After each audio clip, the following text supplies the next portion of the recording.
네, 반갑습니다. 이교혁이라고 합니다. 저는 방금 교수님께서 말씀하셨듯이 사실 저는 엔지니어예요. 석사까지 엔지니어였고요. 석사 전공도 전자공학 전공이에요. 지금은 기술경영학 협동과정에 박사과정으로 있고요. 저 협동과정의 주임 교수님께서 아까 말씀하신 듯이 파쇼적이시라 여기 계신 분들이 AI, 빅데이터, 이런 쪽에 관심 되게 많으신 것 같은데, 참고로 말씀드리면 AI나 빅데이터 분석이나 기계학습이나 딥러닝이나 지금은 결코 다른 말들이 아니에요. 똑같아요. 그래서 여러분들이 이 수업에서 말이 나온 김에 얘기를 하자면, 이 수업에서 얘기를 하지 않는 것 중에 하나가 저거예요. 내가 어떤 기술을 가지고 사업을 하시려면 그 기술에 대한 실체 정도는 파악을 하셔야 됩니다. 여기 상경대 분들이 많으신데 상경대 분들의 약한 부분이 그 부분이에요. 기술의 실체를 모르고 기술을 가지고 뭔가를 한다는 건 조금 위험할 수도 있어요. 근데 엔지니어만큼의 기술을 잘 아실 필요는 없어요.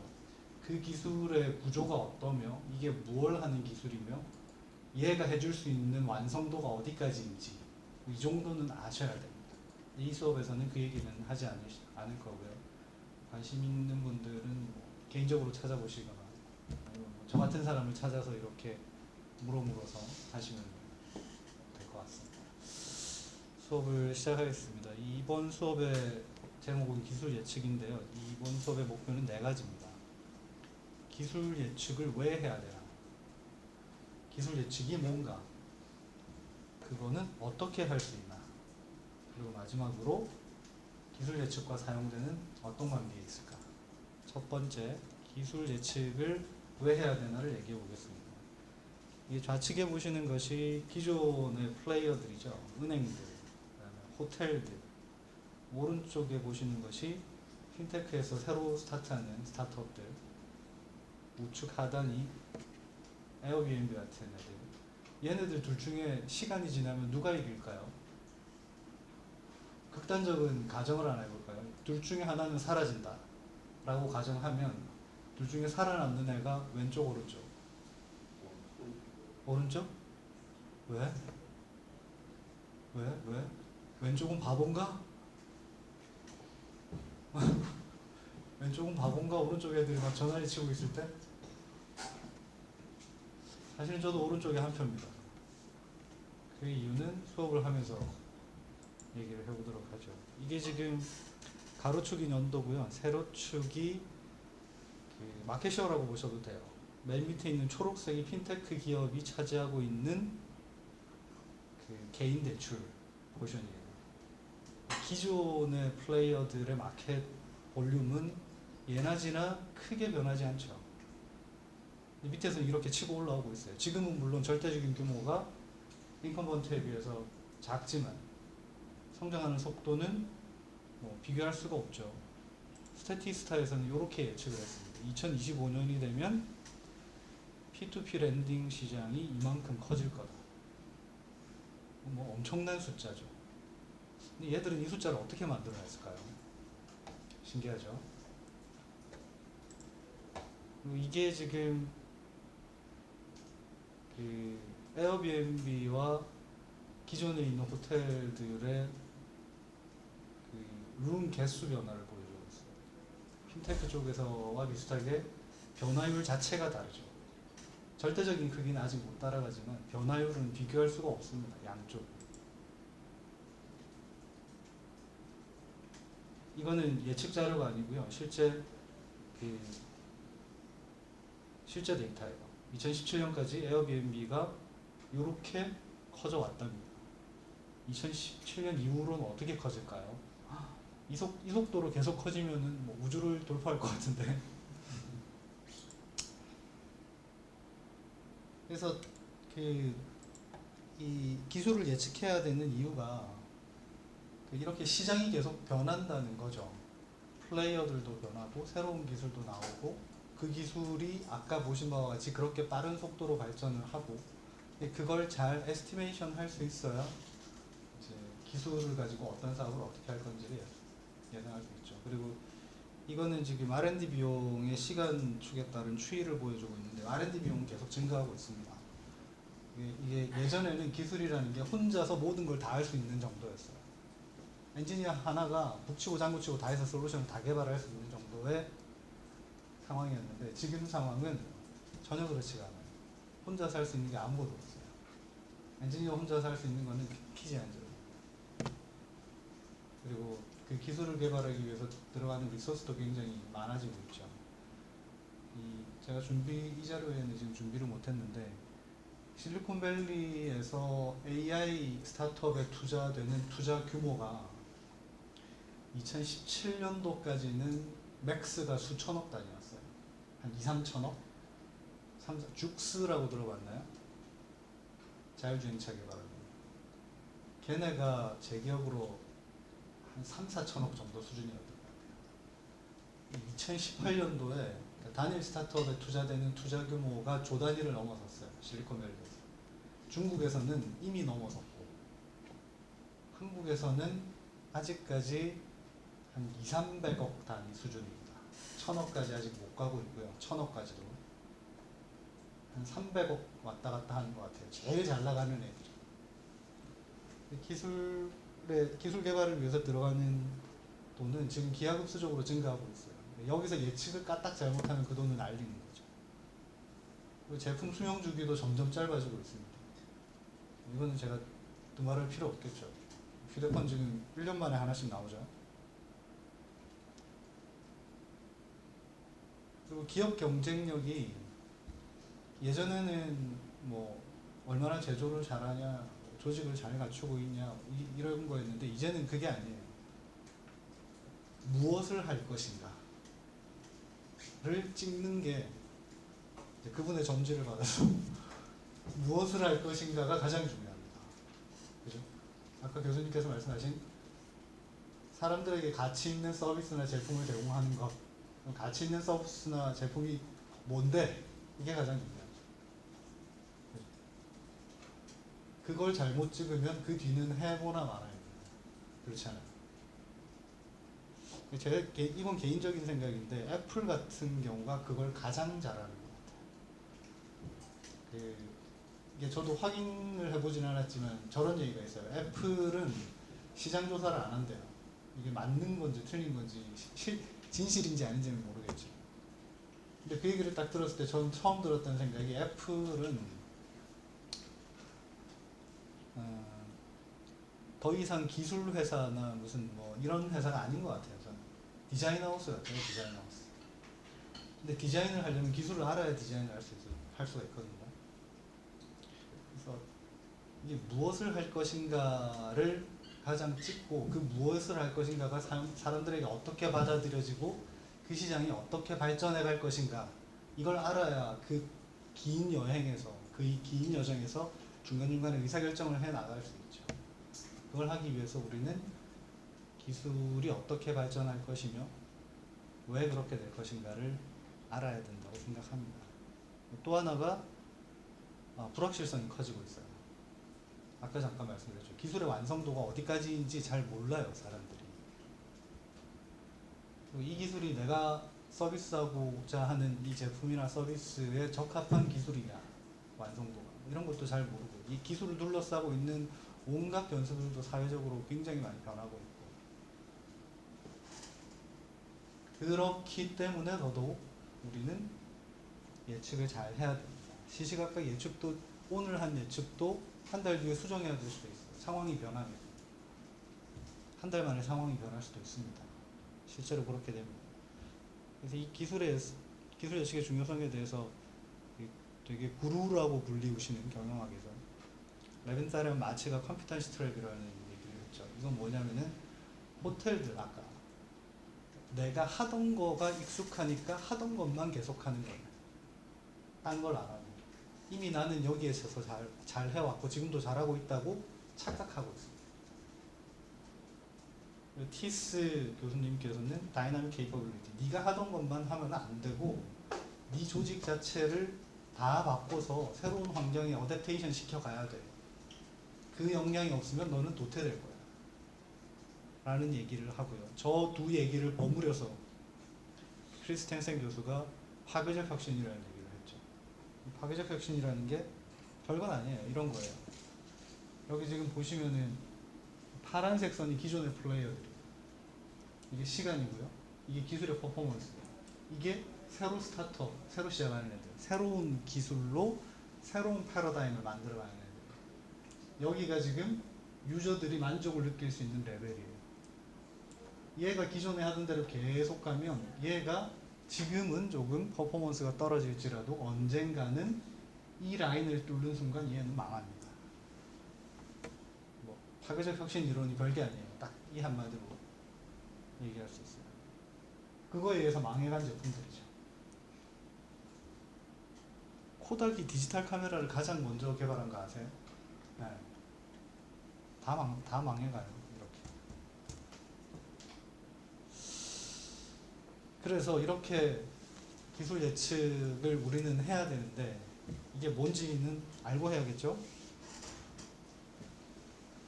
기술 뭐 합리적이고 과학적인 방법을 써야 되면 자료가 있어야 되고 이걸 가지고 전망을 하고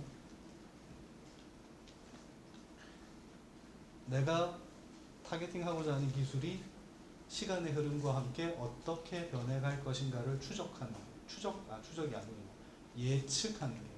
그 시나리오를 써보고 이게 어떻게 흘러가겠다라는 거를 미리 예상하는 게 기술 예측입니다. 이 기술 예측에서 예측이 그러했기 때문에 나는 어떻게 해야 되나 그럼 까지를 도출하는 게 기술 기획이에요. 그리고 그 기술 기획에서 디자인한 기획을 현실로 만드는 게 기술 혁신이죠.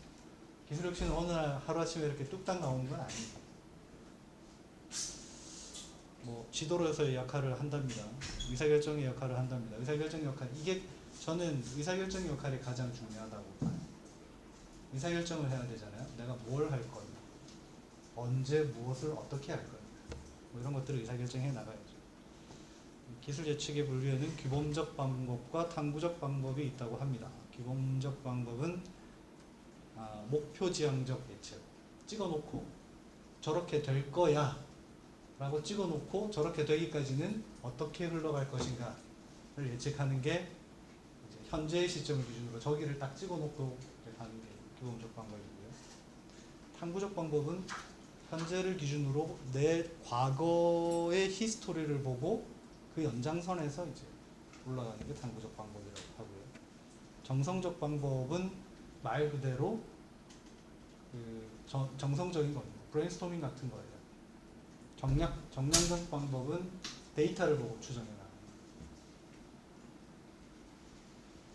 그래서 기술 예측 방법은 교차 영향 분석, 델파이, 연관나무, 시나리오, 성장 곡선 어쩌고저쩌고 뭐 이런 것들이 있습니다. 이런 것들을 지금부터 하나씩 뭔지 한번 봐나가도록 하죠. 그리고 기술 예측, 이러한 기술 예측 방법들이 있는데 이 중에서 내가 그러면 어떤 기술 예측 방법을 써야 되냐는 고려해야 될 게 몇 개 있습니다. 내가 예측의 시점을 언제로 할 거냐. 먼 미래를 예측하는 거는 이런 정량적 방법보다는 정성적 방법이 좋아요. 왜냐하면 과거의 데이터가 먼 미래를 얘기해 주기에는 조금 부족하죠. 그리고 단기 예측은 가능한 데이터를 가지고 예측하는 방법들을 쓰는 게 좋고요. 그리고 내가 타겟팅하고 있는 그 기술 및 그 기술을 둘러싼 환경이 굉장히 복잡하고 변화무쌍하다. 그러면은 그 전문가 판단 같은 거에 의존하는 게 좋겠죠. 정상적인 방법. 왜냐하면 과거의 데이터는 과거의 패턴을 보여주는 것이지 앞으로 벌어질 변화무쌍한 패턴을 보여주는 건 아니잖아요. 그리고 예측에 사용되는 자료가 시계열 데이터가 있으면 당연히 뭐 시계열 데이터 자료, 시계열 추정을 해야 될 거고요. 그 다음에 이 예측에 따라서 결과 돈이 왔다 갔다 한다. 큰 돈이 왔다 갔다 한다. 예를 들어서 뭐 저 어디 제주도에 한 10조를 들여서 사이언스 파크를 지어야 된다. 이러면 이제 정량적 예측 방법이 좋겠죠, 당연히. 왜냐면 정성적 예측 방법은 찍는 거예요. 그냥 쉽게 말해서 우리끼리 얘기지만 정성적 예측 방법은 그냥 찍는 거예요. 전문가가 보고 AI 기술이 어떻게 변해갈 거냐. 저 같은 사람이 이제 거기 패널로 참석해서 찍는 거죠. 한 2015년에 브레이크스루 뚫었고요. 한 2017년에 에비던스 충분히 나왔고요. 2018년, 19년 거치면서 지금 익스포넨셜 커브 막 타고 있는데 옛날 기술들은 뭐 한 10년, 20년 세츄레이션까지 시장이 받아들이기까지 한 15년, 20년 걸렸었는데 이번은 좀 달라요. 이번은 데이터만 있으면 다 할 수 있기 때문에 이것도 아주 빨리 한 5년 안에 될 것 같은데요? 뭐 이런 거예요. 그래 좀 그게 내가 맨날 하는 말 같아. 근데 그게 안 되던데 5년 만에. 그 이유가 뭐냐면 뒤에서 얘기할 텐데 전문가들이 저런 성향이 있어요.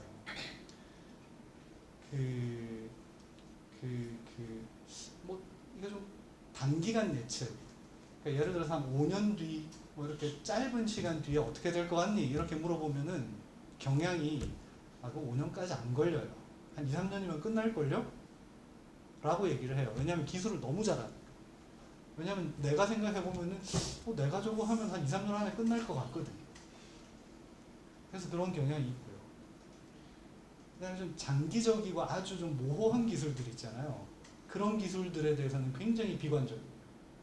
잘 안 될 텐데. 어느 세월에. 10년? 에이, 택도 없어. 그런 경향이 좀 있어요. 전문가들. 그래서 전문가의 의견에 의존하실 때는 전문가들이 그런 성향을 가지고 있다는 것을 충분히 고려하셔서 결론을 내셔야 돼요.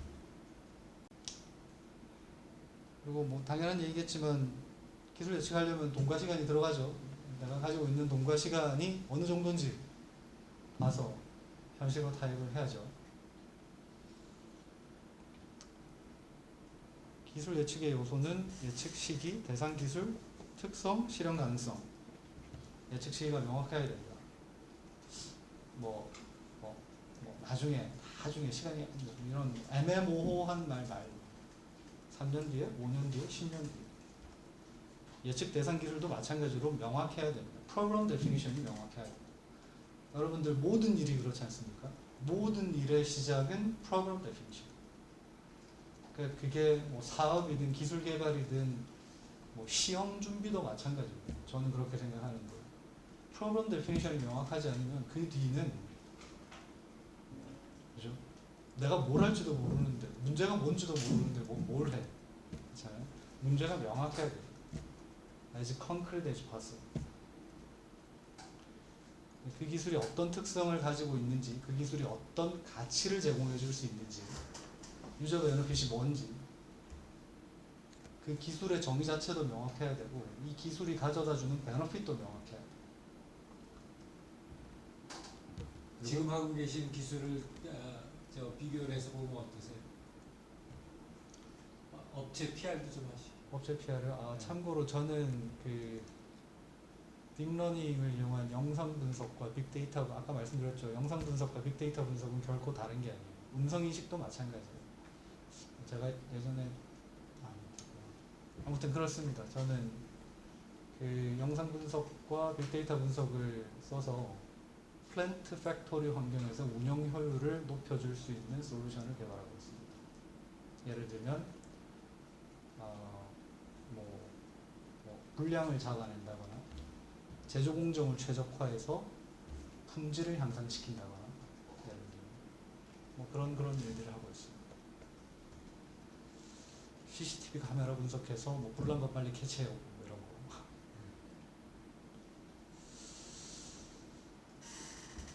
지금부터 기술 예측 방법론을 하나씩 살펴보겠습니다. 이제 이거 중에 하나를 여러분들이 일주일 동안 하는 거예요. 그래서 실제로 어떻게 이걸 방법을 갖다가 활용해서 실제로 그 기술 예측을 할 수 있는 걸 갖다가 구체적으로 하나를 하셔야 됩니다. 첫 번째가 델파이 기법인데요. 얘는 정성적인 방법입니다. 전문가한테 물어보는 거예요. 델파이가 어딘지 아시죠? 네, 신탁 받으러 가는 겁니다. 전문가한테. 그래서 전문가들을 데려다가 반복적인 설문조사를 통해 신뢰성 있는 합의점을 도출하는 과정. 신뢰성 있는 합의점이 안 나오면 나올 때까지 합니다. 그 공대에 저런 말이 있어요. 저는 공대니까. 안 되면 되게 하라. 그래도 안 되면 될 때까지 해라. 그럼 됩니다.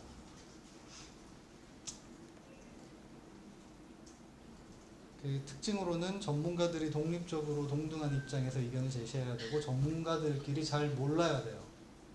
왜냐면은 이 설문에 참여하는지 누군지를 다 알면 지네들끼리 얘기해가지고 그 버라이어티 확보가 안 돼요. 그래서 전문가들끼리 몰라야 돼요. 익명성이 유지해야 되고요. 그리고 또 하나 중요한 게 아까 이걸 반복해서 한다고 그랬잖아요. 수렴되지 않으면 수렴될 때까지 계속 라운드를 돕니다. 그 라운드를 도는 과정에서 전문가들이 탈락해요. 이탈해요. 이탈. 뭘 이걸 자꾸 물어. 지난번에 내가 이해했는데. 그럼 자꾸 이탈해. 이탈자를 막아야 됩니다. 이게 생각보다 델파이에서는 생각보다 꽤 중요합니다. 왜냐면은 전문가들은 했던 얘기 또 하고 이러는 거 별로 안 좋아하더라고요.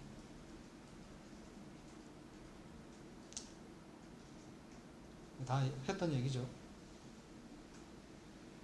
네, 그래서 이거 보시면은 스티어링 커미티가 접니다. 조사하는 사람. A, B, C, D, F가 이제 전문가들이에요. 전문가들. 이 전문가들한테 질문을 줍니다. 기술에 대한 구체적인 질문을 주죠. 넌 이거에 대해서 어떻게 생각하니? 그럼 전문가가 이제 리스판스를 줘요.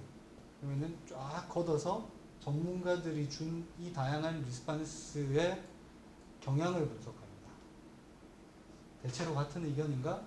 뭐 다 다른 얘기하고 있나? 아니면 뭐 이런 것들. 좀 다르다.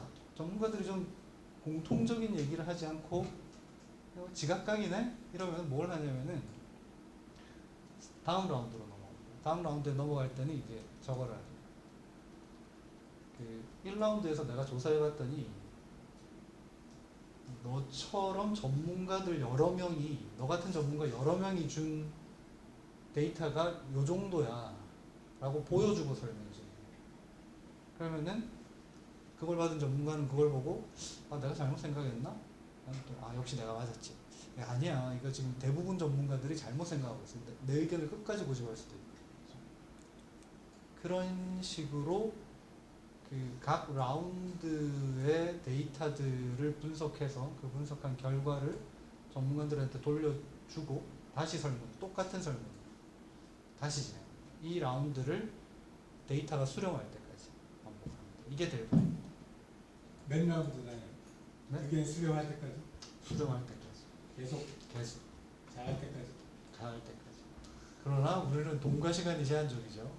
그 범위 내에서 가능한 수렴시켜야 됩니다. 그래서 현실에서는 전문가를 이탈시키지 않는 게 중요해요. 1라운드 돌았고 2라운드 갔더니 전문가가 절반이 떨어져 나가고 이러면 당황스럽습니다. 그리고 그 라운드가 계속되면서 전문가들이 바뀌지 않는 게 좋아요. 왜냐면 전문가들이 바뀌면 계속 발산할 수 있어요. 전문가 선정 기준. 선정 기준은 없습니다. 그건 자기가 알아서 해야 됩니다. 예를 들면 뭐 이런 거죠. 예를 들어서 AI 전문가를 찾아야 된다. 그럼 어떻게 찾으실 것 같아요? 본인한테 일단 프로블럼 데피니션을 구체적으로 정하지 말고 그냥 막연히 AI에 대한 델파이를 수행해야 된다. AI 전문가를 구해야 돼요. 어떻게 구하시겠어요? 일단 유명하신 분 컨택된 다음에 네. 이제 지인 통해서 유명한 사람이 누군지는 어떻게 알아? 일반적으로 많이 알려진 많이 알려져. 네. 그 사람이 리스폰스를 안 주면 어쩌지? 너무 바빠서? 현실에서는 이런 문제에 부딪혀요. 어떻게 할 것 같아요?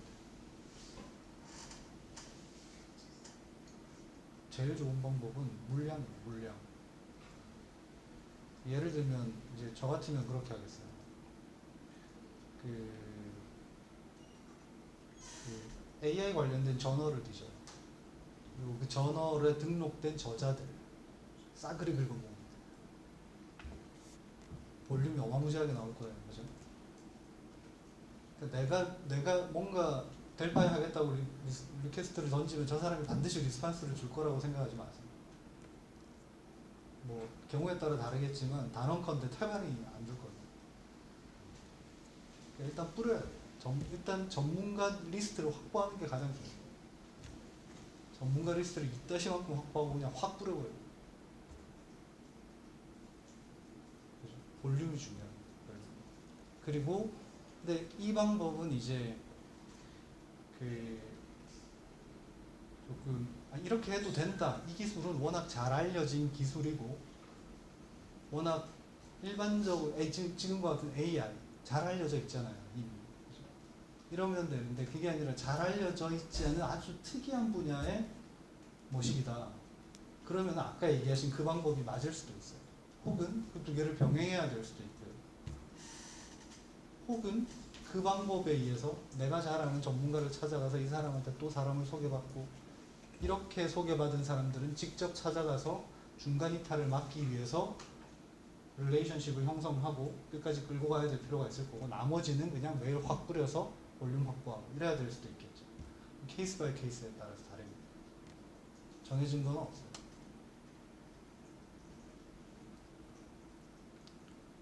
라운드 제로 준비. 그죠? 전문가 모으고 이 준비 단계에서 해야 될 것 중에 또 하나가 아까 서두에 얘기했듯이 problem definition을 아주 명확하게 해야 돼요. 질문 받는 사람이 뭐라는 거야? 이거 무슨 뭘 답하라는 거야? 이거는 그죠? 명확해야 돼요. 모든 일의 시작이에요. problem definition. 어쩌면 여담이긴 합니다만 problem definition을 잘 하면 그 뒤는 그냥 끝났다라고 봐도 될 거예요. 저는 개인적으로 그렇게 생각했어요. 왜냐하면 그런 경우를 너무 많이 봤거든요. 지금 AI의 예를 들면 제가 이렇게 솔루션을 제공해드리고 있는 커스터머들을 찾아가서 같이 얘기를 해보면 저 얘기를 많이 해요. AI 데이터만 있으면 AI 다 된다고 해서 했는데 잘 안 되던데? 실패했는데? 뭐 이런 얘기를 너무 많이 들어요.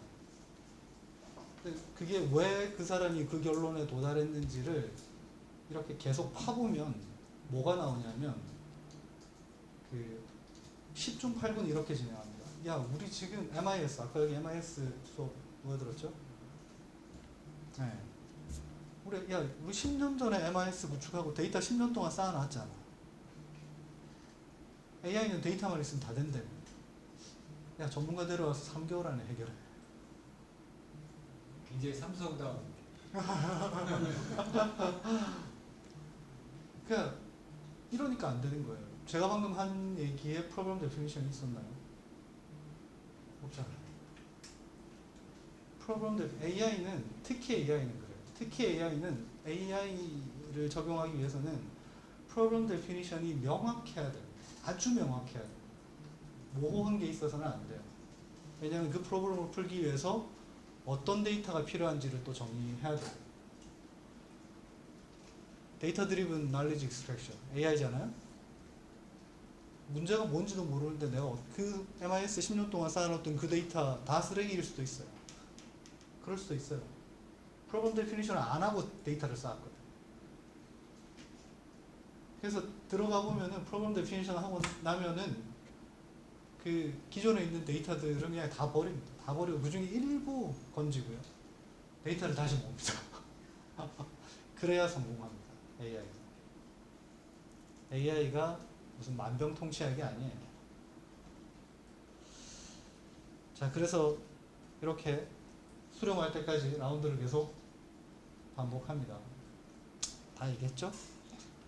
안정성 측정하는 방법 중에 하나가 변이계수를 보는 건데, 변이계수는 평균과 표준 편차가 얼마나 차이가 나나, 그 비율이 어떤가를 보는 게 변이계수입니다. 평균은 이게 0점을 기점으로 평균이 여기가 있는데 표준 편차가 이만한 것과 0점을 기준으로 평균이 여기 와 있는데 표준 편차가 이만한 것. 같은 표준 편차라도 평균이 어디냐에 따라 수렴했다고 볼 수도 있고 안 했다고 볼 수도 있죠. 그 비율을 보는 거예요. 평균과 표준 편차의 비율을 보는 거예요. 그래서 표준 편차를 줄여나가는 거죠. 이 변이 계수가 뭐 일반적으로는 0.5보다 낮으면 세츄레이션 됐다 뭐 얘기를 하고 0.5와 0.8 사이면 뭐 대충 비교적 추가 라운드 진행할지 말지는 뭐 네가 판단해 뭐 이런 0.8보다 크면은 아직 세츄레이션이 덜 됐으니까 일반적으로는 라운드를 더 진행해야 되는 걸로 생각들을 합니다. 이 안정성 측정하는 방법 중에는 변계수 말고도 뭐 몇 가지 다른 기술들이 있어요. 근데 그거는 이 수업의 범위가 아니니까 그냥 하나만 소개하고 넘어갈게요. 델파이시 주의사항 명확하게 제시해라. 프로그램 데피니션을 명확하게 해라. 전문가 중간 이탈 막아라. 전문가 개인 편향이 반영될 수 있다. 이것도 고려해야 됩니다. 똥꼬집이 있어요. 전문가들. 끝까지 그 딴소리하는 사람들이 반드시 있습니다. 그런 것들은 아웃라이어로 제거할 필요가 있겠죠. 그 사람의 의견을 존중하고자 대세를 놓치면 안 되니까. 그죠? 아웃라이어는 적절히 제거하셔야 돼요. 다음 얘기가 이거 아까 얘기했죠. 전문가들은 너무나 많은 걸 알고 있어서 아까 음성인식 뭐 관심 있는 분들 있으신 것 같은데 제가 음성인식도 합니다. 영상만 안 하고 음성이 있을 때. 그 참고로 제가 2002년도에 음성인식하는 벤처를 코스닥에 상장시킨 적이 있어요. 대표이사가 먹고 튀는 바람에 제가 삼성을 갔죠. 그 당시에 음성인식 기술이 퀀텀 점프를 한 게 90년대 초중반에 한번 퀀텀 점프를 했어요. 히든 마코프 모델 아시죠? 다들. 히든 마코프 모델. 아까 어디 정보통계학과 하나 있던데 그 기술로 한번 퀀텀 점프를 하고 그 당시에 이제 되는데 예전에도 뉴럴 네트워크를 썼어요. 근데 예전에 뉴럴 네트워크는 아주 작은 뉴럴 네트워크를 썼어요. 데이터가 그리 많지 않았고 그렇게 큰 규모의 뉴럴 네트워크를 트레이닝 시키는 게 엄두를 못 낸다는 시절이었기 때문에 그 컴퓨팅 파워가 뭐 지금이랑 비교할 수 없는 시절이었죠. 근데 히든 마코프 모델은 뭐 이 정도 지금 가지고 있는 컴퓨팅 파워로 충분히 해결이 되는데 라는 게 증명이 됐어요. 초중반 90년대 초중반. 그러고 나서 이제 빌 게이츠 마이크로소프트의 빌 게이츠가 카네기 멜론 교수님께서 수학하신 네.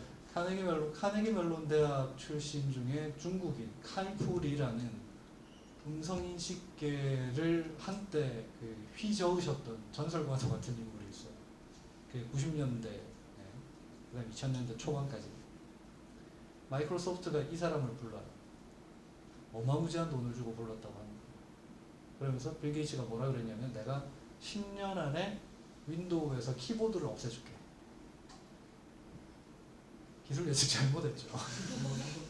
왜 그 기술 예측 잘못했을까요? 카이푸리가 아마 그랬을 거예요. 해결할 수 있다고.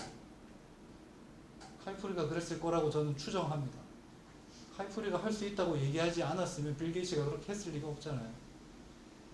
카이푸리도 착각한 거예요. 네. 전문가들이 그렇습니다.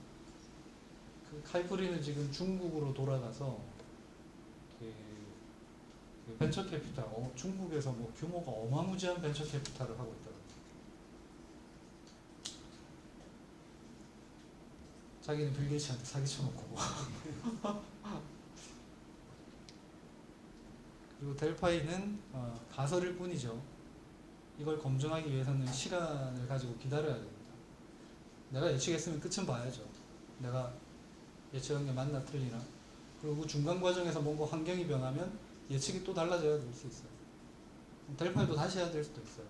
내가 예전에 너한테 물었을 때는 환경이 이랬는데 지금 환경이 달라져서 좀 다를 것 같아. 너 예전에 이 질문에 대해서 다시 대답해봐. 뭐 이래야 될 수도 있죠. 델파이 기법 예시가 의료 서비스 산업 미래 기술 예측. 예시를 하나 들면은 이런 거예요. 항암 주사제도 대부분 경구로 바뀌게 된다. 암 치료제의 선택적 치료가 가능해진다. 즉 약제의 부작용을 최소화하고 특정 암세포만 공격하는 기술이 나온다. 뭐 이런 것들에 대해서 이게 언제 나올 건데 국내에서는 언제 나올 거고 국외에서는 언제 나올 거고 뭐 이런 것들을 델파이를 통해서 라운딩을 돌면서 하는 거예요. 그래서 이렇게 질문을 작성하고 이 문제를 해결하기 위한 얼마나 전문성이 필요한지 이게 얼마나 중요한 문제인지 이 업계에서 그리고 국내에서는 6년에서 10년, 뭐 11년에서 15년 뭐 언제쯤 해결될 것 같으니 마킹해 뭐 이런 거죠. 뭐 이렇게 설문지를 만들어 가지고 아까 그 방법으로 확보한 전문가들한테 뿌립니다. 자, 뿌리면 이렇게 답을 주죠. 이렇게 답을 주면 이 숫자를 보고 아까 안정성 체크는 꼭 변이 계수가 아니어도 됩니다. 다른 방법을 써도 됩니다. 그걸 보고 세츄레이션이 안 됐다 싶으면 다음 라운드를 돌고 그 다음 라운드를 돌고 계속 돕니다. 세츄레이션 할 때까지. 그렇게 돌았더니 요렇답니다. 우리나라보다는 해외에서 그 기술이 먼저 해결될 것 같은데 그 차이가 보니 한 5년 정도? 한 3년에서 5년 정도? 요 정도 기술 격차 있는 것 같네. 우리나라가 한 3년에서 5년 정도 시간을 두고 우리나라는 그게 메이드 될 것 같네? 라고 추정을 한 거예요. 전문가들. 그리고 중요도로 보면은 요런 왼쪽에 있는 게 이게 전체적으로 보면 이게 중요한 기술인데 전문성이 많이 필요한 기술들은 중요한 게 요거야. 그래서 봤더니 얘 같이 나왔네? 얘만 같이 나왔나? 같이 나온 것도 또 없나? 14번. 얘 같이 나왔네? 얘 누리는 거라면 무지 중요한 거네? 쟤를 먼저 해야 되네? 투자를 하면? 정부에서 뭔가를 투자해야 된다. 뭐 이런 거죠. 지금까지가 델파이였고요. 그 다음에 시나리오 기법. 시나리오 기법은 말 그대로 그냥 소설 쓰는 겁니다.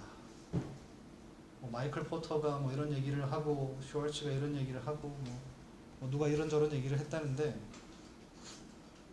그냥 한마디로 얘기하면은 소설 쓰는 거예요. 근데 상상력에 의해서 소설을 쓰는 게 아니라 그 변수들을 고려해서 소설을 쓰는 겁니다. A라는 변수가 이렇게 움직이면 소설이 이렇게 가야 되겠구나. B라는 변수가 저렇게 움직이면 소설을 이렇게 써야 되겠구나 라는 거죠. 상상력에 의해서 쓰는 게 아니라. 단일 시나리오 기법은 하나를 정해놓고 그냥 트리처럼 이렇게 시나리오를 쓰는 거예요.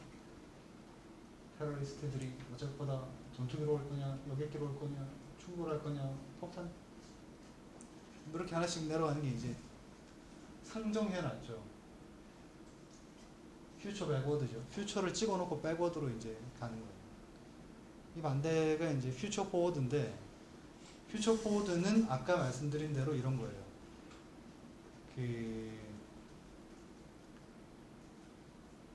여러 가지 상황들을 변수에 의해서 전개를 시키고, 예를 들면 이제 이런 거죠.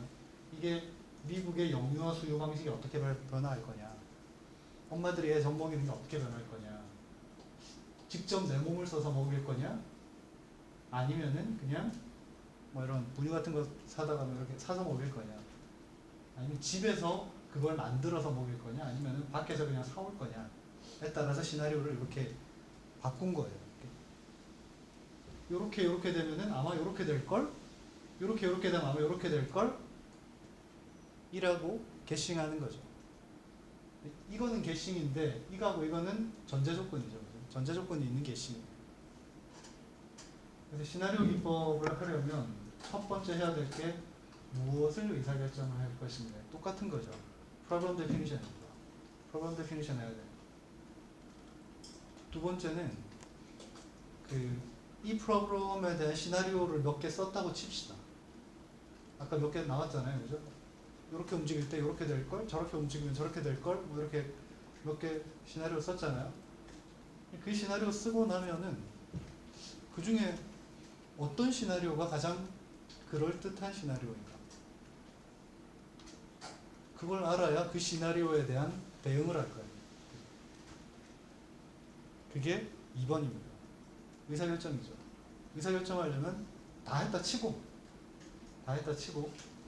내가 의사결정하려면 뭘 알아야 되는데, 뭘 고려해야 되는데, 그걸 정의를 하셔야 되고.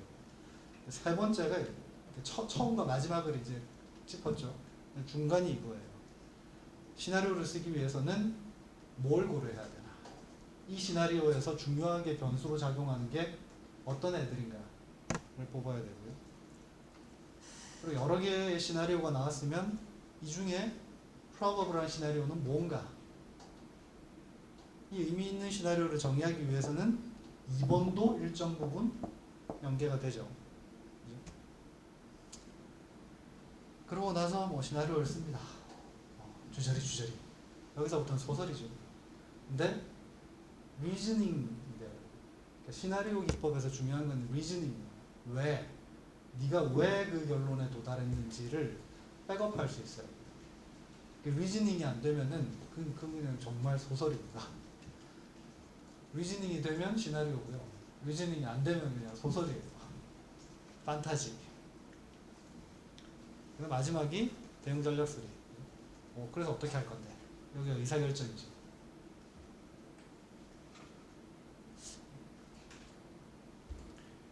핵심 이슈 파악. 무엇을 의사결정할 것인가? 예시. 사업 확장과 다각화를 진행해야 하는가? 이것도 좀 모호해요. 제가 보기엔. 다각화 안 하고 사업 확장할 수 있잖아요. 마케팅을 강화해야 되나? 기존의 프로덕트 그대로 두고 그 커스터머를 늘리기 위해서 막 마케팅을 강화해야 되나? 아니면은 저기 카니발라이제이션까지 간다고 하더라도 제품 포트폴리오를 쫙 늘어뜨려야 되나? 이 제품의 이런 기능을 강화해야 되나 말아야 되나? 뭐 이런 거죠. 콘크리트한. 그리고 큰 의사결정도 있긴 하죠. 아까 얘기한 것처럼 제주도에 데이터 사이언스 파크 10조 들여서 지어야 되나 말아야 되나? 조금 많이 모호하죠. 등치가 크면 클수록 모호해집니다. 데이터 사이언스 파크 안에 거기서 뭐 할 건데? 뭐 이런 것들도 이제 추가 질문으로 계속해서 시나리오를 만들어가는 거죠. 두 번째가 아까 말씀드린 의사결정하기 위해서 미리 알아야 될 게 뭐냐? 미리 의사결정을 위해서 내가 나중에 시나리오 여러 개 나오고 대응 방안도 여러 개 나올 건데 그래서 그 중에서 뭐 할 건데? 라고 했을 때 내 의사결정을 백업할 수 있는 게 어떤 데이터들인가? 확보하셔야 돼요. 세 번째가 아까 이제 시나리오를 쓰기 위해서 변수들이 뭐냐? 일반적으로는 이런 거를 씁니다. past, by forces 뭐 이런 걸 씁니다. 하나씩 보면 past라는 거는 정치, 경제, 사회, 기술.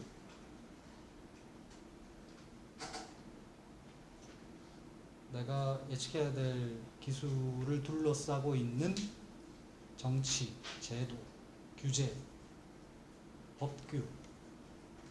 이게 뭐냐? 이게 변할 수 있잖아요. 그죠? 이게 이렇게 변하면 이렇게 변하냐, 저렇게 변하냐에 따라 내가 해야 될 의사결정이 달라질 수가 있잖아요. 그런 거죠. 경제, GDP가 올라가고 있나 내려가고 있나, 인플레이션이 올 거냐 말 거냐, 기름값은 얼마가 될 거냐, 사회문화, 사람들이 고령화되고 있나, 혼자서 사는 경향이 있나, 여성들이 사회에 진출하고 있나, 환경오염이 심해지나, 가치관이 하나로 수렴하나 발산하나, 뭐 이런. 기술, 이게 제일 어렵습니다. 제가 엔지니어이긴 한데 제일 어려운 게 이거예요. 기술적 진보가 어디까지 갈 거냐, 신제품이 언제 나올 거냐, 새로운 기술이 언제 무슨 기술이 나올 거냐, 이 기술은 얼마만큼 빠른 속도로 사람들이 어답션 할 거냐, 뭐 이런 거죠. 산업환경, 이게 이제 거시환경 분석, 거시적으로 모든 걸 다 봤잖아요. 사회과학 하는 쪽에서 하듯이 산업 환경은 내가 관심 있어 하는 그 특정 기술을 둘러싸고 있는 산업 환경이 어떠하냐. 그 하버드 대학의 마이클 포터 교수가 5 forces라는 걸 제시했어요. 요거 봐야 된다. 5개. 그게 제일 위에 있는 게 그 뉴페이스가 얼마나 위협적인 존재냐. 그 시장이 얼마나 쉽게 진입할 수 있는 시장이냐. 그 시장 들어가려면은 뭐 한 10조 정도의 자금력이 있어야 되나? 아니면 한 1억 정도만 하면 시작할 수 있는 기술인가? 그 시장에 그 기술을 개발할 수 있는 엔지니어들은 그 시장에 많나? 적나? 지금 AI는 인력 부족이죠. 심지어 경영학과를 졸업하신 분들도 공부해서 AI 엔지니어가 되기도 합니다. 신문방송학과를 졸업하고 신문사 다니다가 공부해가지고 AI 엔지니어가 된 분도 있고요. 뭐 그렇습니다. 그래서 신규 진입자의 위험이 어느 정도냐. 그 다음에 제일 밑에가 대체품이 있느냐. 내가 신나게 개발했는데 그걸 대체하는 기술이 똑하니 나왔네? 그 예전에 무슨 일이 있었냐면 그 누군가가 그 예전에 그 스마트폰이 나오기 전에 키패드가 있었잖아요. 이 키패드의 버튼의 기능을 LED 패널 같은 걸 달아가지고 막 시나리오에 따라서 바꿔대는 그런 기술을, 그분 말에 의하면 이제 그분이 그걸 개발해서 논문을 쓰고 있는 그 순간에 아이폰이 나왔다고 합니다. 그렇게 되기도 하죠. 대체제가 있는가를 봐야 돼요. 대체제가 나올 건가도 봐야 되고, 대체제가 사람들이 얼마나 쉽게 받아들일 수 있는 건가. 내가 하고자 하는 것과 이거의 대체제 중에 사람들이 쉽게 수용할 수 있는 게 뭔가, 사람들의 수용도가 어느 정도 될 거냐. 심지어는 내 거 쓰던 애가 그 비용을 지불하고서라도 절로 넘어가는 그 케이스도 있죠. 안드로이드 쓰다가 넘어가죠. 애플로. 신기하게 애플로 넘어가는 사람들은 안드로이드로 잘 안 돌아오는 것 같아요. 이게 스위칭 코스트죠. 내가 스위칭 코스트를 얼마만큼, 사람들이 스위칭 코스트를 얼마만큼 감당할 거냐, 뭐 이런 거. 그 다음에 판매자가 얼마나 결정권을 많이 가지고 있는. 예를 들면은 살려는 애는 많은데 팔려는 애는 하나야. 그럼 내가 골라서 팔 수 있죠. 그리고 이거를 기능을 내가 조금씩 높여가면서 값도 조금씩 높여가고 내 맘대로 할 수 있죠. 내 맘대로. 일본이 그랬죠. 불화수소 안 판대잖아. 근데 그거는 좀 착각한 것 같기도 하고. 그 다음에 구매자들은 얼마나 파워를, 이제 판매자가 가지고 있는 파워와는 반대죠. 그냥 정반대라고 생각하시면 됩니다. 그 다음에 또 하나가 마지막으로 그 기존의 경쟁자들이 어느 정도 있냐. 이 시장에 경쟁자가 플레이어가 많냐 적냐. 그 다음에 얼마나 그 기술력이 나보다 앞서 있냐. 걔들은 어떻게 하고 있냐. 얼마를 투자하고 돈을 얼마를 투자해서 어떤 인력으로 뭘 하고 있고 뭐 어쩌고저쩌고. 경쟁자들 상황은 어떤가. 그렇죠? 나 혼자가 아니죠. 하늘 아래 새로운 게 없죠. 제가 느끼기에는 2010년 이후에는 하늘 아래 새로운 게 없는 것 같아요. 왜 하필이면 2010년이?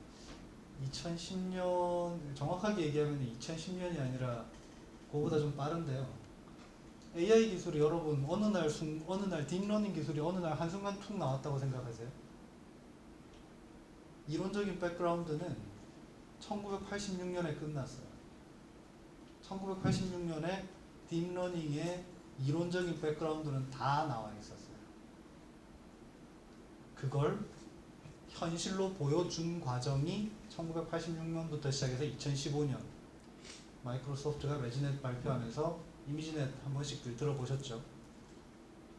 거기서 에비던스를 봤잖아요. 이제 2012년에 저기 토론토 대학의 그 제프리 힌튼 교수님 2012년에 한 번 치고 그 뒤부터 쭉 와서 2015년에 마이크로소프트가 그 사람보다 더 뛰어남을 보여줬죠. AI가 딥러닝이. 그래서 저는 2010년이라고 생각합니다. 어림잡아서 한 2010년 이후에는 하늘 아래 새로운 게 없는 것 같아요. 지금 어느 날 한순간 나온 게 아니에요. AI라는 기술이.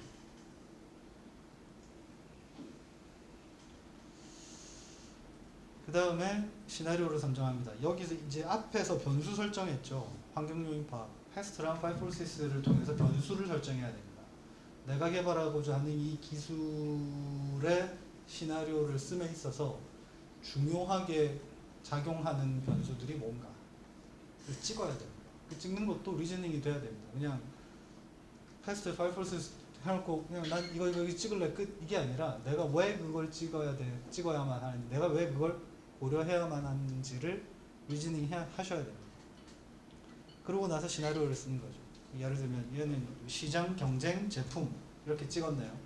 시장이 성장, 쇠퇴, 경쟁이 치열해지고 느슨해지고 제품이 다양해지고 제품이 한정되고 이거에 따라서 8개 시나리오가 나오죠. 변수가 3개, 올라가냐 내려가냐 2개, 8개 시나리오. 그 중에 아무 의미 없는 것들, 뭐 예를 들어서 시장이 쇠퇴하고 경쟁이 치열해지고 제품이 안정된다, 이럴 리는 없죠. 그죠? 그런 것들 다 빼고 의미 있는 것들 4개 딱 찍어서 난 쟤를 분석할 거야. 그거에 따라서 시나리오가 이렇게 가는데 이제 그 각각에 따라서 이제 시나리오를 쓰는 거죠. 요 하나하나에 따라서, 얘 하나하나에 따라서 이렇게 됐을 때는 어떻게 돼야 되고요. 이렇게 됐을 때는 어떻게 될 거고요. 이렇게 됐을 때는 어떻게 될 거고요. 미래에 벌어질 일들을 예상을 해보는 거죠. 시나리오 썼죠?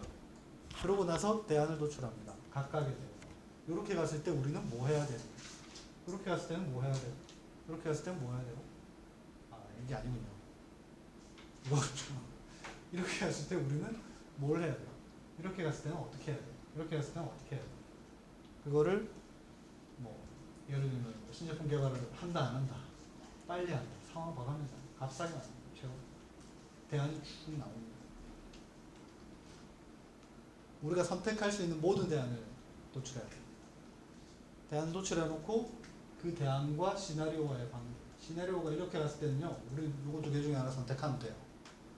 시나리오가 이렇게 가면요, 우리 요거랑 요거 선택해야 돼요. 근데 이거 중에도 하나만 할 수 있는 환경이 있을 수 있잖아요. 우선순위를 정해야 돼요. 대안이 2개가 있는데요, 제가 보기엔 이게 더 중요할 것 같아요. 먼저 해야 되는데 이거 먼저 해야 돼요. 왜가 있어요. 왜. 항상 얘기하지만, 다시 한번 얘기하지만, 시나리오 기법, 여러분이 하셔야 될 게 이거예요. 시나리오 기법. 시나리오 기법은 리즈닝이 돼야 됩니다. 내가 왜 그렇게 생각했는지, 내가 왜 그렇게 의사결정했는지에 대한 리즈닝이 돼요. 그 리즈닝을 데이터로 보여주실 수 있으면 가장 좋고요. 100점. 데이터로 보여줄 수 없으면 논리적으로 설명하셔야 돼요. 그냥 찍는 거는 그냥 주사위 던졌다는 얘기잖아요. 그죠? 주사위 던지시면 안 돼요. 그 다음 기술 예측 방법론이 성장 곡선 모형입니다. 이 그래프는 많이들 보셨죠? 굳이 얘기 안 해도 알겠죠? 뭐 상위 2.5%가 먼저 사고, 그 뒤를 따라서 얼리 어댑터들이 13.5%가 사고, 그 다음에 얘네들이 확 따라서 사면서 24%가 이렇게 따라서 사고, 맨 마지막에 뒷북치는 애들, 늦게 타는 애들, 이렇게 가면 전체 시장은 이렇게 성장하고, 이 시장이 이렇게 성장하는 것과 비례해서 기술도 같이 완성도를 높여갑니다. 스마트폰의 완성도가 이 패스를 따라서 쭉 높아져 왔죠. 지금 제가 느끼기에는 거의 세츄레이션 진입 지점 정도? 아직까지 풀 세츄레이션은 안 된 것 같고, 여기서 뭔가 더 나올 거예요. 그 얘기를 하면 좀 길어지려나? 그래핀 기술 아세요? 그래핀?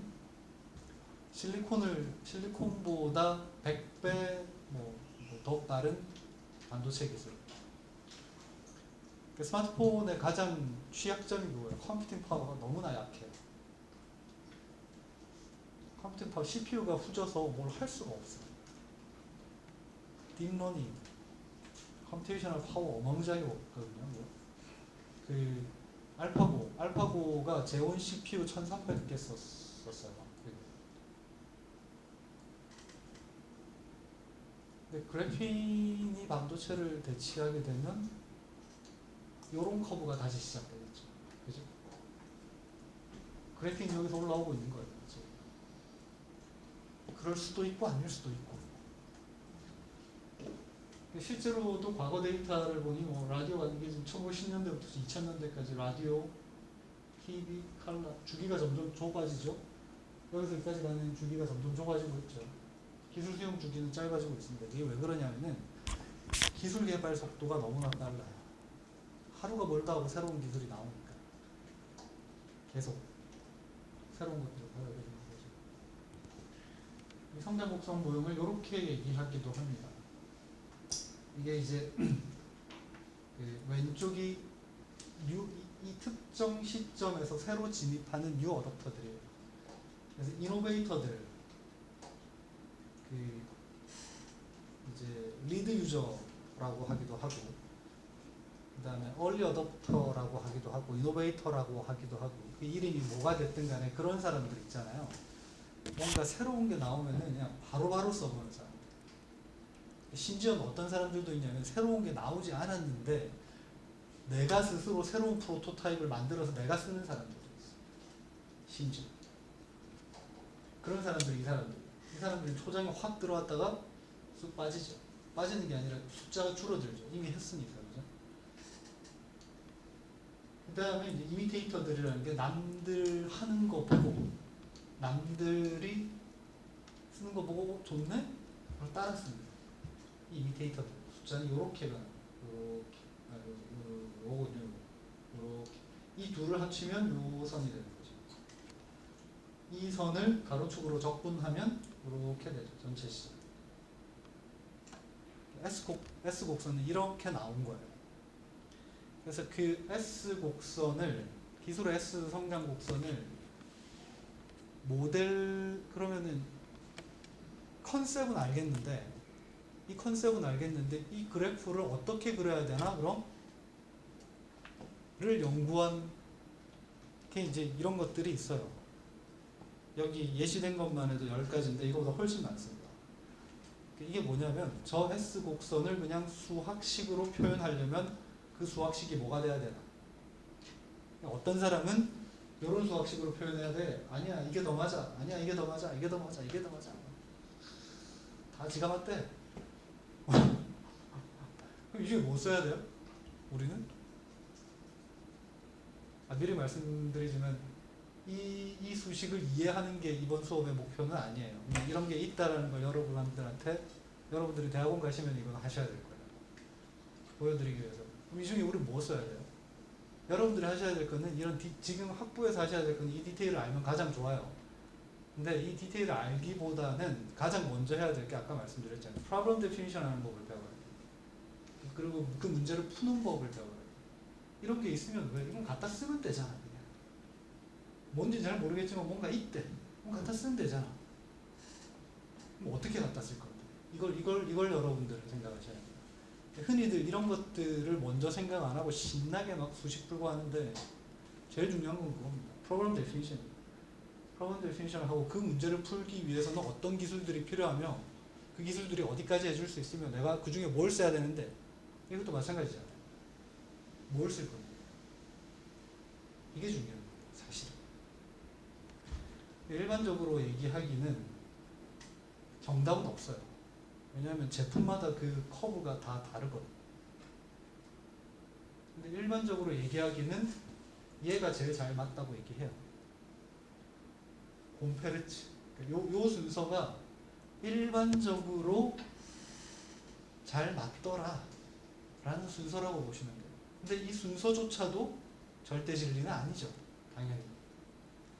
그래서 뭘 어떻게 하냐면은 그 시장 분석 뭐 가트너 뭐 이런 애들 뭐 맥킨지 이런 애들 막 시장 아까 처음에 보여드렸잖아요. 2025년에 시장이 얼마가 될 거고 막 그런 애들은 보통 어떻게 하냐면은 이 중에 다 해봐요. 다 해보고 몇 개를 에버리지. 그 중에 데이터랑 잘 맞네. 아 얘도 좀 맞고 얘 다 잘 맞는 것 같은데 에버리지 해보기도 하고 트라이얼 앤 에러. 여기서부터는 트라이얼 앤 에러. 잘 맞는 거 찾아야 돼요. 그리고 저 수식들은 사실은 뭐 손으로 풀리는 수식들이에요. 다들. 이게 원래 이 성장 곡선 모형이라는 게 나온 게 제품이 처음 나왔을 때 이 제품이 얼마나 빠른 속도로 성장해서 이 제품이 가지고 있는 시장 규모가 어디서 세츄레이션 할 것인가. 이게 궁금해서 사람들이 연구를 시작한 거거든요. 그래서 주로 경영학이나 뭐 이런 쪽에서 이제 경제학이나 이런 쪽에서 많이 연구가 됐죠. 그렇다 보니까 AI 같은 경우는 손으로 풀 수 없는 수식이잖아요. 그 수식은 딥러닝의 수식은 손으로 풀 수 없습니다. 변수가 뭐 알렉스넷에 여러분 2012년에 나온 알렉스넷의 변수가 파라메터가 몇 개인 줄 아세요? 6천만 개예요. 여기 지금 변수 몇 개 안 되잖아요. 이건 다 손으로 풀립니다. 뭐 예를 제일 대표적인 베스 펑션을 하나. 베스 펑션이라는 게 이 베스 프랭크라는 학자가 1969년에 무려 만든 거예요. 그리고 94년, 2004년에 리비전을 한 번씩 했죠. 이 리비전을 한 이유는 그거예요. 1969년에 이 아저씨가 이걸 딱 넣으니까 이 앞에 있는 애들이 아니야 내게 더 맞아 뭐 니거 틀렸어 니거는 뭐 잘못된 거야 뭐 이렇게 얘기를 합니다. 베스 아저씨가 94년과 2004년에 니네가 얘기하는 변수들을 다시 추가해서 내가 다시 드라이브 해봤는데 내가 처음에 얘기했던 거랑 똑같아 라는 게 이것도 페이퍼예요. 이렇게 풀립니다. 이 대문자 FT가 현재 T 시점까지 이 제품을 산 사람이 얼마나 많나. 누적 사용자. 이 스몰 FT가 현재 T 시점에서 얼마만큼 살 겁니다. 델타 FT죠. 그죠? 얘를 미분하면 얘가 나오죠. 왜냐면 변화량이니까. 단위 시간 내에 얼마나 변할 거냐. 그게 현재 시점에서 몇 명이 살 거냐. 이거죠. 그 다음에 P라는 게 Coefficient of Innovation이라고 해서 마케팅에 의한 구발 유무 파라미터. 이게 아까 그거예요. 얼리 어댑터들. 마케팅 빵 치자마자 나왔어? 써봐야지. 이런 애들. 그 파라미터가 이거고요. 얘가 워드 오브 마우스. 뭐 옆에 애들이 쓰네? 그 파라미터가 이거. 그래서 이렇게 파라미터를 만들어 놓고 수식을 이렇게 만드니까 수식을 이렇게 만들면 이제 이 전체 세일즈는 이 M이 잠재시장 규모입니다. 이 M과 이렇게 하면은 이렇게 풀립니다. 이거는 변수가 지금 보시면은 잠재시장 규모 하나, P 하나, Q 하나. 변수가 3개죠. 이 수식은 데이터 3개만 있으면 풀립니다. 데이터 3개만 있으면 아까 그 S커브가 그려져요. 이 수식을 쓰면. 그래서 이 수식을 써서 구하고자 하는 사실은 우리가 가장 마케팅이나 뭐 기술이나 모든 거에 있어서 관심 있어 하는 거는 사실은 이거죠. 아까 그 M. 그죠? 전체 시장 규모가 얼마가 될 거냐. 그리고 언제 피크를 칠 거냐. 피크 치고 나면 빠져야지. 그죠? 피크 치고 근데 여기 가서 막 투자해야 되고 막 이럴 수는 없잖아요. 그죠? 투자는 여기서 일어나야죠. 여기서. 그래서 관심 있는 게 이거예요. 최대 판매 시점이 언제고 전체 시장 규모가 언제냐. 딱 2개예요. 이 2개만 알면 사실은 뭐 수식이고 뭐고 필요 없죠. 그죠? 이거만 알면 되잖아. 이 2개만 알면 사실은 뭐 수식이고 뭐고 필요 없죠. 그죠? 이거만 알면 되잖아. 이렇게 풀립니다. 피크 타임은 이렇게 풀리고요. 전체 시장 규모는 이렇게 풀립니다. 이 수식을 푸는 과정은 안 보여드릴게요. 손으로 풀 수 있어요. 그러면은 아까 이 앞에 있는 다른 애들도 마찬가지예요. 데이터 몇 개만 있으면 다 풀려요. 근데 그러면은 여기서 지금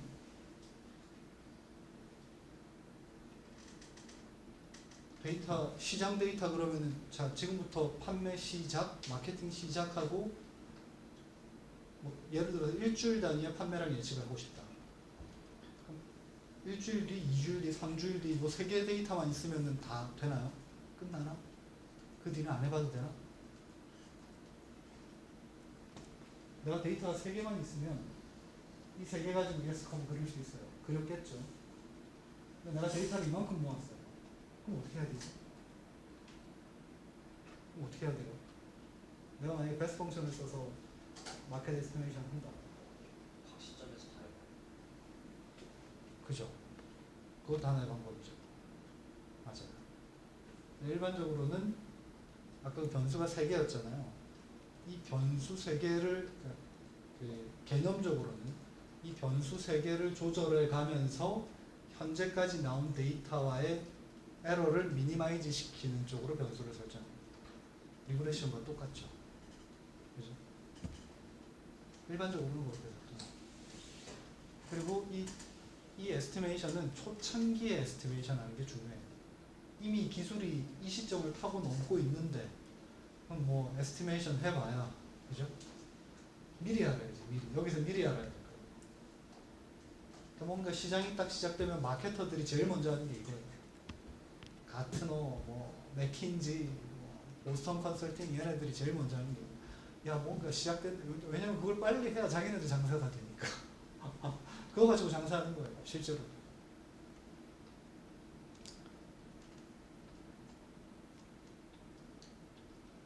추세 외사법 이건 그냥 리그레션입니다. 직선 긋는 거예요. 아까가 곡선 그리는 거였으면 이건 그냥 직선 그리는 거예요. 데이터가 직선으로 안 나온다? 뭐 로그 씌우고 익스포넨셜 씌우고 뭐 어쩌고 저쩌고 해서 직선이 되게 보이게 하고 다시 직선 그리면 되죠. 그죠? 프리프로세싱 하면 되죠. 데이터들. 그래도 안 나온다. 프리프로세싱 해도 안 나온다. 그 얘기는 하지 맙시다. 교차 영향 분석. 교차 영향 분석이라는 거는 뭐 항목 간의 상관관계를 고려해서 분석을 하는 식당이 5개가 있고 영화가 이렇게 시작하는데 식사 시간이 30분이면 40분이면 60분이면 A 식당은 이거 2개는 못 보고 얘만 볼 수 있네? 이 식당을 가면 얘만 볼 수 있네? 뭐 이런 이게 되면 저게 안 되고 이게 되면 저게 안 되고 이런 것들을 테이블로 만들어서 서로에게 어떤 영향을 주는 건지를 분석하는 뭐 그런 방법들. 그 다음에 relevance trees. 사실 이게 테크 트리라고도 하는데 기술이 하나 있으면 스마트폰이 있으면 저장, 키보드, 통신, 프로세서는 뭐 GPU, CPU, 뭐 퀄컴, 인텔, 통신은 뭐 YMAX, 뭐 4G, 3G, LTE, 배터리도 있네요. 배터리, 뭐 태양열. 이걸 쫙 그리고 이 말단에서부터 예측을 해나가기 시작합니다. 얘가 어떻게 변할 건지는 이 말단들이 어떻게 변할 건지에 따라 달려있겠죠. 테크트리 분석을 하는 이유는 그겁니다.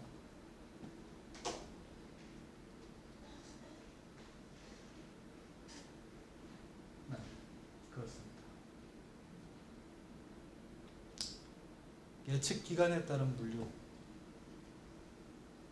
단기 예측은 가능한 리그레션이나 뭐 이런 S커브 같은 정량적 방법을 써라. 단기 예측은. 중기 예측은 뭐 S커브나 뭐 기술 연관 분석법이나 뭐 이런 것들을 써라. 장기 예측은 그냥 전문가한테 물어라. 그러니까 내가 예측해야 될 것, 이게 이제 모호성이에요. 모호성, 불확실성이 얼마나 크냐. 내가 예측해야 되는 기술들의 불확실성이 크면 클수록 정량적인 방법을 쓰는 것은 위험합니다. 어디로 튈지 모르는데, 그죠? 불확실성이 작으면 작을수록 정량적인 방법을 쓰죠. HCY와 기술 예측과 사용자는 어떤 관계인가?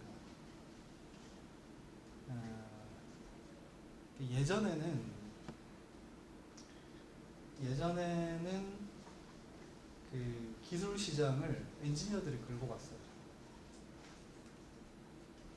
기술을 딱 내놓고 야 새로운 기술이니까 써 이렇게 되죠. 예전에는 주로 사람들이 뭐 칼라 TV를 원했겠지만 그냥 누군가가 소니가 칼라 TV 딱 만들어 야 나왔어 써 끝.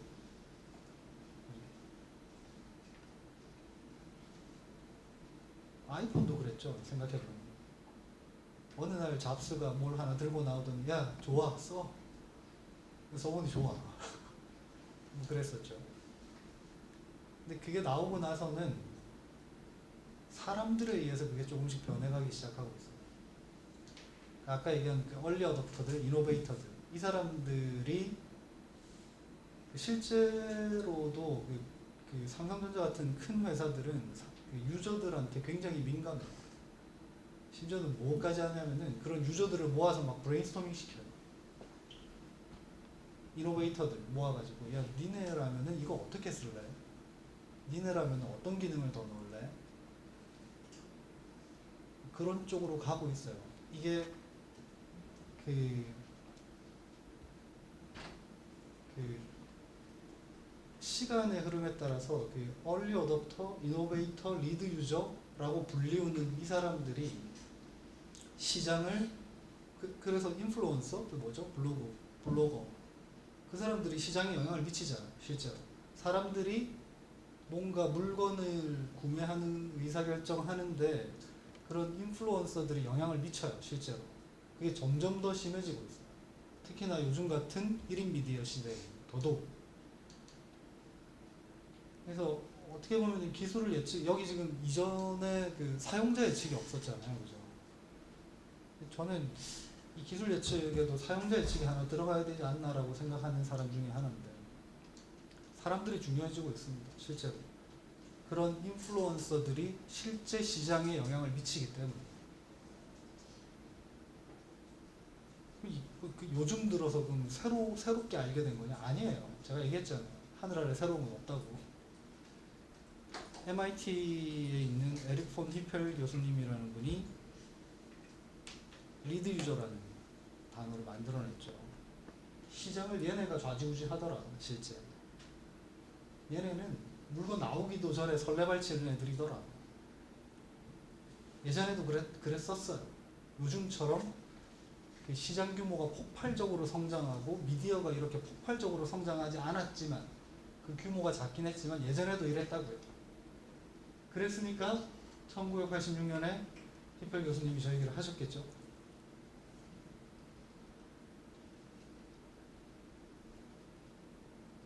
체스볼로 오픈 이노베이션 뭐 얘기 많이 들어봤죠.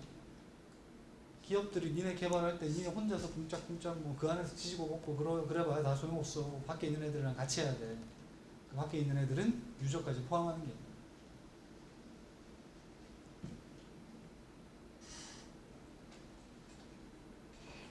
그리고 또 하나가 기술 예측이랑 이전에 했던 얘기는 아닌데 캐즘 여기 아까 얘기한 요 커브 있잖아요. 이 얘기를 처음 하는 아저씨가 이분이에요. 에버트 로저스. 1960년대에 한 얘기. 요즘 들어서 시장이 이렇게 움직이고 있는 게 아니라 그냥 패턴이 주기가 짧아지고 규모가 커지고 뭐 이런 건 있지만 그냥 다 이 베이스예요.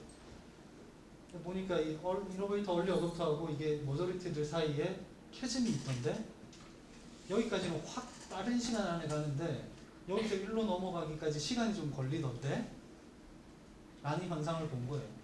그러면은 이 시간은 얼마나 길어지는데? 이 시간 동안 그럼 우리는 뭘 하고 있어야 되는데? 저 시간 동안 그냥 저기 묵묵히 참고 견디고 있어야 되나? 뭐 그런 질문들이 생기잖아요. 그죠? 그러려면 이 유저와 이 유저를 알아야죠. 이분이 그 얘기를 하셨어요. 다르다. 얘네랑 얘네들 다른 애들이다. 생각하는 패턴도 다르고 반응하는 방식도 다르고 이걸 알아야 뭐 극복을 하죠. 그래서 지금까지의 기술 예측은 뭐 성장 곡선, 뭐 시나리오, 뭐 사회, 패스트, 파이폴시스 뭐 이쪽을 이해해야 기술을 예측할 수 있지 않을까라는 생각도 해봅니다. 네, 여기까지가 수업이었고요. 인클래스 디스커션과 팀 어사이먼트가 있습니다. 팀 어사이먼트부터 먼저 할게요. 미리. 여러분이 선택한 기술의 시나리오 분석을 해보십시오. PPT 2장으로.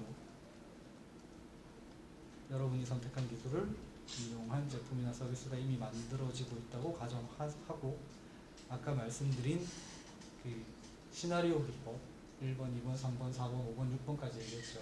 그 기법들을 따라서 하나 쭉 해보세요. 아마 이 자료는 조교분께서 나눠드리지 않을까요? 안 찍으셔도 될 것 같습니다. 그 여러분들의 선배들이 했던 예시를 하나만 보여드릴게요. 하나만 보여드리고 인클래스 디스커션과 Q&A 시간을 갖도록 하겠습니다. 이게 이제 플리토라고 아세요, 여러분? 이거 꽤 유명한 서비스인데. 네. 이게 2015년이었죠 아마? 네. 2015년에 이 수업을 들었던 여러분들의 선배들께서 분석하신 겁니다. 프로그램 데피니션은 이렇습니다. 다양한 입출력 형태의 신규 번역 서비스에 대한 필요성, 보상 시스템 확보에 대한 필요성, 다양한 번역 활동에 대한 필요성, 서비스의 버라이어티를 넓혀야 되나? 아니면 서비스의 버라이어티를 그대로 놔둬야 되나? 이런 거예요. 그래서 뭘 알아야 의사결정할 수 있나? 나중에 이거는 아까 말씀드렸듯이 다 끝나고 나서 시나리오가 몇 개 나올 텐데 시나리오도 나오고 대안도 나오겠죠. 의사결정을 어떤 기준으로 의사결정을 해야 되나를 먼저 미리 고민을 하셔야 돼요. 아니면 신나게 만들어 놓고 의사결정 못하면 그죠? 신나게 10개를 만들었는데 그래서 난 뭐 해야 되나? 그렇잖아요. 너무 허무하잖아. 이 팀은 번역 시장이 얼마나 성장할 거냐? 정부는 어떤 방향으로 갈 거냐? 기술은 어떤 방향으로 갈 거냐? 지리적 보편화 뭐 이런 것들을 고려해서 의사결정을 하겠다라고 찍은 거예요. 그리고 패스트 분석을 했죠. 뭐 스타트업 지원 많이 하던데 뭐 여행자가 늘어나네? 번역 시장도 커지고 있네? SNS는 뭐 폭발적이네? 한류 스타까지 있네? 이 덕에 다른 랭귀지들도 막 배우네? 사람들이? 기술은 뭐 QR, AR, 보이스 뭐 어쩌고 저쩌고 AI가 안 나왔네요. 2015년이라 그런 거 없다. 지금이었으면 AI는 당연히 나왔을 텐데. Five Forces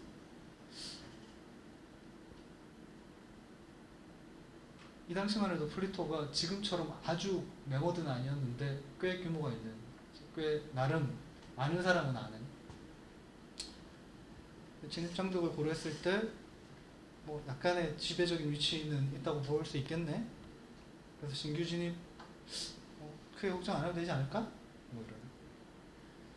구글이 기존 경쟁자인데 얘네들은 뭐 구글 번역 서비스 어마무지하네. 그리고 지금 번역 퀄리티도 굉장히 높아졌죠. 아까 NLP 관심 있는 분들도 있던데 NLP도 그 영상 분석 기술과 다르지 않아요. 똑같아요. 빅데이터 분석 기술과 똑같아요. 대체품 위협, 모바일 비인지 서비스인 만큼 전환 비용이 낮다. 그죠? 대체품이 뭔가 하나 빵 터지면 전환하는데 돈 안 들이고 글로 쉽게 갈 수 있죠. 플리토가 저거잖아요. 사람들이 번역을 올려주는 거죠. 인간의 감성을 담아서. 여기 계신 아까 NLP로 창업하신다는 분들이 이제 플리토에 대체품이 되겠죠. 구매자 교섭력, 공급자 교섭력 뭐 이런 것들을 고민했고요. 그래서 의미 있는 시나리오는 무엇인가? 여기 지금 갑자기 훅 점프했죠. 그래서 환경 분석을 이렇게 했으면 시나리오에 반영할 환경 요인은 무엇이냐? 이 사람들은 이걸로 찍었어요. 서비스 시장 성장, 서비스 시장, 경쟁, 기술의 진보. 이걸 찍었는데 이걸 왜 찍었는지를 얘기를 안 했어요. 지금. 아까 제가 말씀드렸잖아요. 리즈닝이 안 되면 소설이 될 수 있어요. 리즈닝을 하셔야 돼요. 그래서 시장이 성장하고 쇠퇴하고 경쟁이 치열해지고 느슨해지고 기술의 진보 및 보편화가 뭐 확대되고 한정되고 이거에 따라서 8가지가 나오고 8가지 중에 기각하고 이 4가지 시나리오 채택 그리고 이 4가지 시나리오에 대해서 이제 쓰는 거죠. 시나리오 1번 무한 경쟁 시장이 되면 이렇게 될 거야. 2번 지금이 기회다. 이 상황이 되면 이렇게 될 거야.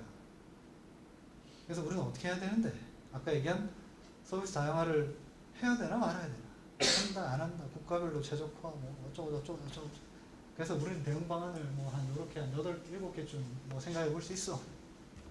시나리오별로 의미 있는 게 뭔데 여기서 일로 넘어올 때도 지금 리즈닝이 잘 안 됐죠.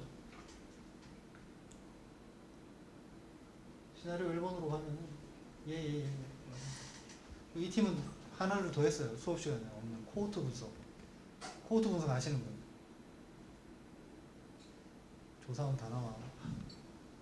코호트 분석 그냥 카테고리 분석이에요. 유저 카테고리 분석. 특정 사용자 그룹의 특정 사용 여부나 종래의 환경 및 소비 실적을 분석한다. 그래서 듀링고, 전 이건 잘 모르는데 듀링고라는 애들을 봤더니 이 서비스 다양화를 팍팍팍 했더니 시장이 팍팍팍 성장했던데 얘들은 그리고 링크앱 얘들은 이런 거 안 하니까 그냥 스테이 하던데 하는 게 많네. 그런 거 하나 더 했어요. 이 팀은 아주 훌륭하죠. 뭐 이런 겁니다. 이런 것들을 여러분들이 다음 주까지 해 오셔야 되고요.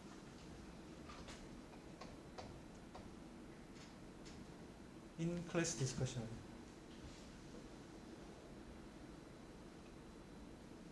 본인 얘기를 하면 좋을 것 같은데. 제 얘기요? 내가 이렇게 기술에 실패해서 낭패를 봤다. 지금 하고 있는 빅러닝 기반의 영상 기술, 기술 예측을 나 지금 이렇게 하고 있다. 지금 머티리얼 있지 않아요? 그 전에 혹시 질문 있으신 분들 제 얘기를 하기 전에 혹시 질문 있으신 분들 있나요? 네, 어떤 질문이라도 좋으죠. 아까 S 커브를 개선할 수 있다는 네. 슬라이드에서 네. 그러면은 초반기에 얼리 어답터나 이노베이터들이 얼마나 쓰는지를 알면은 마지막까지 얼마나 성장할 수 있다는 말씀이신 것 같아요. 네. 그러면은 처음에 뭐 이 기술 이 제품과 이 제품이 있다고 했을 때 처음에 얘가 이노베이터랑 얼리 어답터가 상대적으로 적으면은 나중에 얘를 더 뛰어넘을 가능성은 거의 없다고 봐면 되는 건가요? 그러니까 처음에 없다면 얼리어답터가 굉장히 적은 것들이 나중에 오히려 더 클 수 있는 그 PDP 기억해요, 여러분들? PDP, 영상 PDP TV, LCD TV 그 기억하시나 혹시? 한때 지금은 PDP TV를 찾아볼 수 없죠. 한때 PDP TV와 LCD TV가 시장에서 붙었던 적이 있어요. 초창기. 플랫 패널 디스플레이가 나오던 초창기에 PDP가 먼저 나왔어요. LCD가 조금 늦게 나왔죠. 근데 그 타임 듀레이션, 그 타임 인터벌이 그리 크지 않아요. 길지 않아요. 시장 초창기에 얘네들 둘이 붙었어요. 어떻게 됐죠? LCD가 이겼죠. 왜 이겼을까? 기술적으로 보면 LCD가 우수해요. 그럼 기술적으로 보는 거고, 그거 말고 우리가 배운 이거로 얘기를 해봅시다. 그거겠죠. PDP가 먼저 출발했는데 얼리 어댑터나 뭐 이노베이터들이 많지 않았어요. LCD는 나중에 출발했는데 얘보다 더 성장 속도가 빨랐네? 그럼 시간이 지나면 그죠? 이 시장을 예측하신 분이 저희 학교에 계십니다. 산업공학과의 조영상 교수님. 페이퍼 찾아보세요. 그 교수님 이거 가지고 페이퍼 쓰셨어요.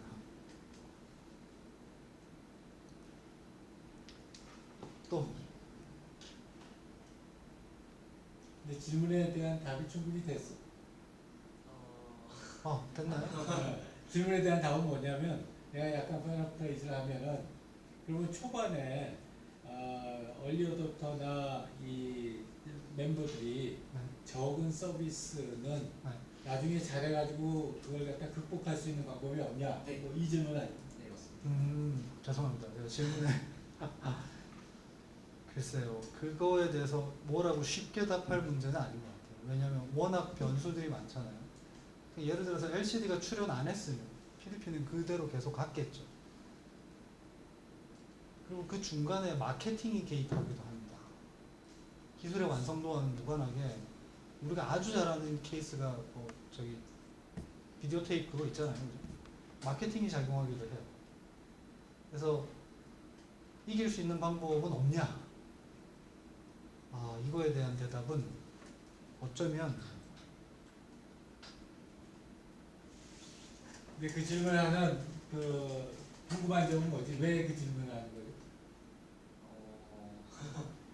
아직 질문 잘못했다고 하는 게 아니라 추구하는 것 같아서 나도 궁금하거든. 왜냐하면 내가 낸 서비스는 다 얼리 어댑터가 없어. 그래서 거의 다 망할 것 같은데 지금. 그래서 근데 그런 질문을 갖다 하는 이유는 굉장히 그냥 S커브가 약간 대세인 이론이고 그럴 수밖에 없다는 말씀을 해주셨는데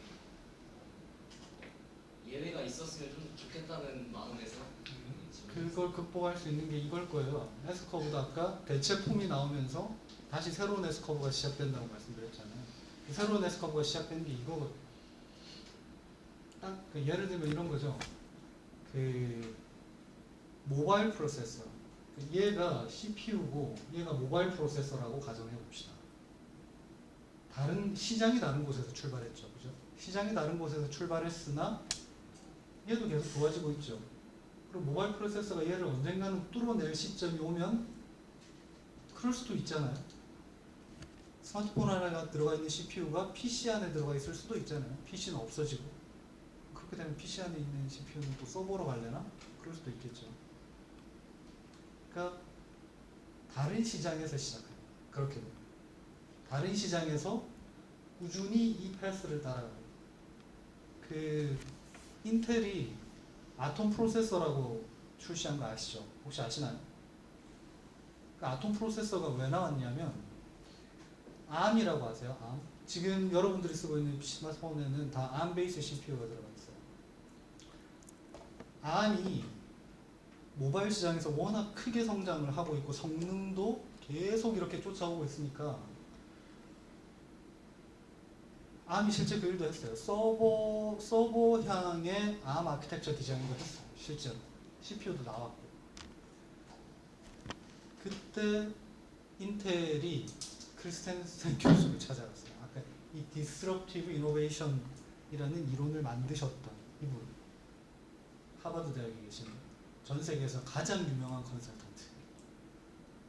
그래서 인텔 회장이 이분을 만나고 상황이 이러저러한데 뭐니? 물었어요. 그랬더니 이분이 인텔 회장한테 요 얘기를 해줬어요.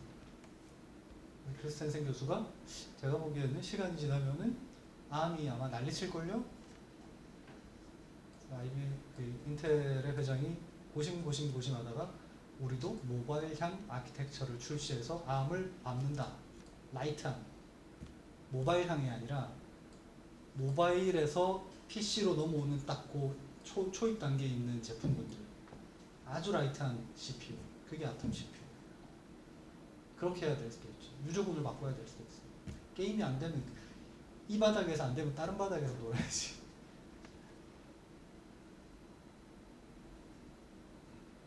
또 다른 네. 해당 서비스의 장점과 문제를 가장 잘 아는 사람이 리드 유저라고 가정을 하고 그 전문가라고 가정을 하고 네. 델타 이법을 그 사람들한테 써서 네. 어떤 우선순위를 정해볼 수 있을까요? 아 델파이 기법은 그 가정이 조금 잘못됐어요. 유저가 기술에 대한 전문가는 아니에요. 그러니까 근데 델파이 기법을 만약에 그 사람들의 사용 패턴이 어떻게 변해갈 거냐 이러면 그 사람들이 전문가가 되는 거죠. 아 그러네요. 제가 답을 잘못했네요. 그러네요. 질문이 뭐냐에 따라서 달라지겠네요. 그 사람들이 전문가인 도메인에서는 당연히 그 사람들한테 물어봐야 되죠. 실제 그렇게 아까 잠깐 얘기했잖아요. 실제 그렇게 합니다. 그 사람들 모아놓고 막 브레인스토밍 시키고 저 예전에 그 음성인식 스타트업 벤처 하나 그때가 2002년이었는데 그때 제가 그랬어요. 그때 저희가 했던 사업이 음성인식과 TTS, 음성합성 두 가지를 했는데 요거 가지고 무슨 재밌는 거 만들어 볼 수 있지 않을까? 라고 해서 그 당시에 오피니언 리더들, 유저들 중에서 나름 이제 아름아름 이렇게 수소문 해가지고 모아서 브레인스토밍 시키고 시나리오 짜고 그렇게 했었죠. 또 혹시 질문에 대한 답이 충분치 않으면 계속 추가 질문을 하셔야 됩니다. 여러분들이 원하는 답이 나올 때까지.